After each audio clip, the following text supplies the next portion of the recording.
Bismillahirrahmanirrahim. Assalamualaikum warahmatullahi wabarakatuh. Waalaikumsalam warahmatullahi wabarakatuh. Alhamdulillah, nahmaduhu wa nasta'inuhu wa nastaghfiruhu wa na'udzu billahi min shururi anfusina wa min sayyi'ati a'malina may yahdihillahu fala mudilla lahu wa may yudlilhu fala hadiya lahu. Pertama, marilah kita panjatkan puji serta syukur kepada Allah Subhanahu wa taala yang mana telah memberikan ribuan kenikmatan di antara umat iman Islam Kristen sehingga kita dapat berkumpul di tempat yang insyaallah dimuliakan oleh Allah. Amin. Amin. Oke, insyaallah pada hari ini kita akan masuk materi pembelajaran mengenai dengan hukum nun mati dan tanwin. Sekarang berarti kita masuk ke pertemuan yang ketiga. Pertemuan ketiga ya. Oke, namun sebelum kita mulai pembelajaran, alangkah baiknya kita mulai pembelajaran ini dengan mengucapkan salam bersama-sama. Bismillahirrahmanirrahim. Oke, sebelum kita lanjut ke pertemuan ketiga, kira-kira ada yang masih ingat gak? Pada pertemuan kemarin kita membahas tentang materi apa? Mim mati. Hukum Mim mati. Oke, hukum mim. Mati. Dan masih ingat kira-kira hukum mim mati itu dibagi menjadi berapa? 3. 3. Oke, yang satu, Bahasa Pawi. yang satu idgham Mimi. mimi. Yang kedua Bahasa Pawi. ikhfa syafawi. Yang ketiga Idhar Syafawi. syafawi. Ya, syafawi. Oke. Itu mungkin sedikit mengulas tentang materi pertemuan kedua pada minggu kemarin. Dan insya Allah pada hari ini kita akan masuk ke pembelajaran yang ketiga, yaitu materi pembelajaran mengenai dengan hukum Mati. mati dan tanwin. Oke. Sebelumnya saya sampaikan dulu terlebih dahulu tujuan pembelajaran hukum dalam Al-Quran itu. Yang pertama, tentu ketika kita mempelajari segala sesuatu hal pasti ada tujuannya. Yang pertama, tidak ada tujuan lain yaitu untuk memberikan pemahaman dan pengetahuan kepada teman-teman semuanya di sini agar teman-teman bisa mengimplementasikan pembelajaran Al-Quran. Misalnya, ketika teman-teman membaca surat Al-Fatihah, nah itu kan di dalam suatu surat itu terdapat yang namanya hukum tajwid. Nah, ada itu. Betapa pentingnya belajar hukum tajwid.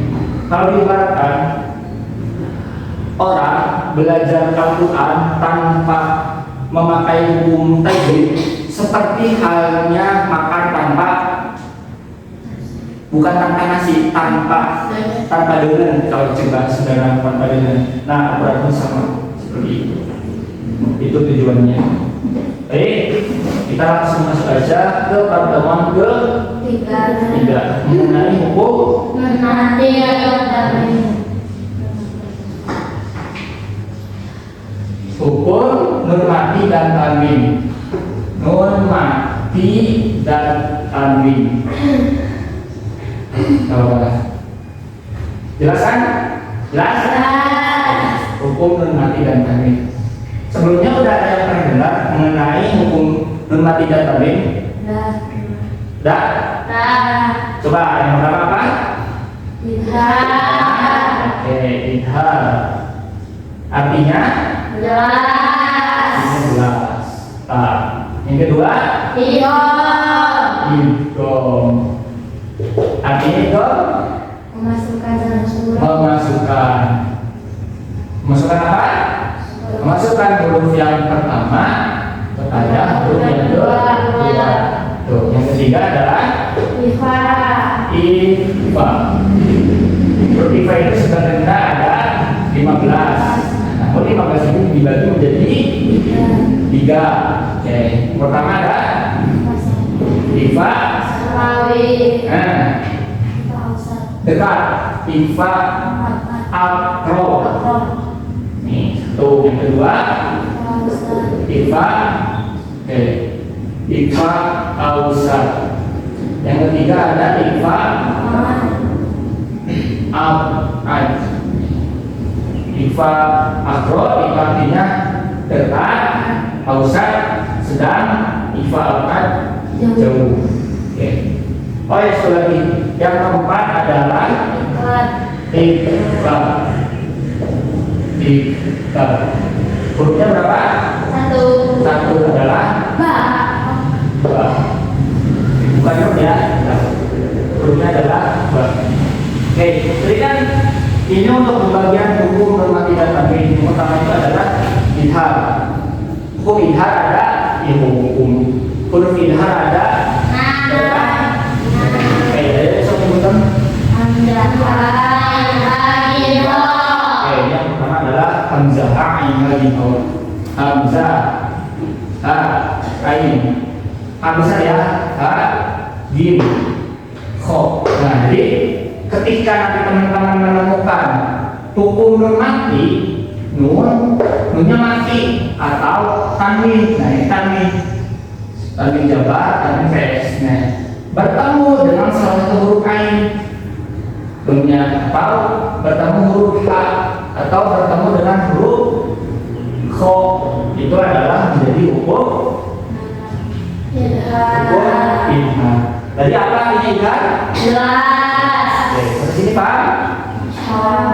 Oke, bisa paham ya. Baik, kita langsung lanjutkan ke hukum yang kedua. Adalah tadi artinya itu apa? Masukkan Masukkan huruf yang pertama pada huruf yang kedua. Misalnya nih, ada teman-teman menemukan huruf nun mati ataupun tanwin. Nah, terus bertemu huruf igon. Huruf igon ada berapa? Ada? Sebutkan. Ya, non, Ho, lam, mim, nun, wawu. Kalau bisa tulis jadi ya, maluna. Oke. Jadi ya maluna. Nah, tetapi huruf idgham ini dibagi menjadi dua bagian lagi seperti halnya tadi hukum ifa. Bentar ya.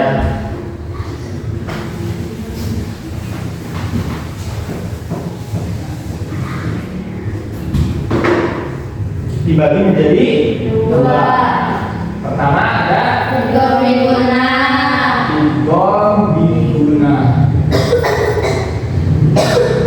Nah, yang biguna itu hurufnya ada empat. Ya. Nun. Nah, jadi nanti ketika teman-teman menemukan huruf nun mati atau tanwin bertemu dengan salah huruf ini antara ya atau nun ataupun mim dan juga wawu, itu disebut hukumnya adalah idgham biguna.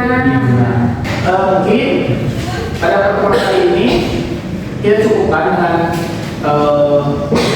ini dulu materinya. Mungkin ada pertanyaan di antara teman-teman, ada yang ingin ditanyakan. Kalau tidak ada, kita tutup. Ada? Tidak ada? Kalau tidak ada, mungkin kita tutup pertemuan kita pada hari ini. Pada sore hari ini, mudah-mudahan ini bisa menjadi wawasan baru buat teman-teman semua, bahwasanya betapa pentingnya kita mempelajari hukum tajwid agar kita bisa mengimplementasikannya jika kita belajar membaca Al-Quran. Oke, jika tidak ada yang ditanyakan, kita tutup dengan doa kita